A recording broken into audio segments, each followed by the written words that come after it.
اگر تم کو مرنے کے بعد جی اٹھنے میں کچھ شک ہو تو ہم نے تم کو پہلی بار بھی تو پیدا کیا تھا، یعنی ابتدا میں مٹی سے، پھر اس سے نطفہ بنا کر، پھر اس سے خون کا لوتھڑا بنا کر، پھر اس سے بوٹی بنا کر جس کی بناوٹ کامل بھی ہوتی ہے اور ناقص بھی، تاکہ تم پر اپنی خالقیت ظاہر کر دیں۔ اور ہم جس کو چاہتے ہیں ایک میعاد مقرر تک پیٹ میں ٹھہرائے رکھتے ہیں، پھر تم کو بچہ بنا کر نکالتے ہیں، پھر تم جوانی کو پہنچتے ہو، اور بعض قبل از پیری مر جاتے ہیں، اور بعض بڑھاپے کی نہایت خراب عمر کی طرف لوٹائے جاتے ہیں کہ بہت کچھ جاننے کے بعد بالکل بے علم ہو جاتے ہیں۔ اور اے دیکھنے والے،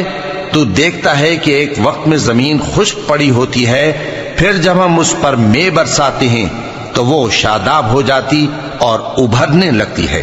اور طرح طرح کی بارونق چیزیں اگاتی ہے۔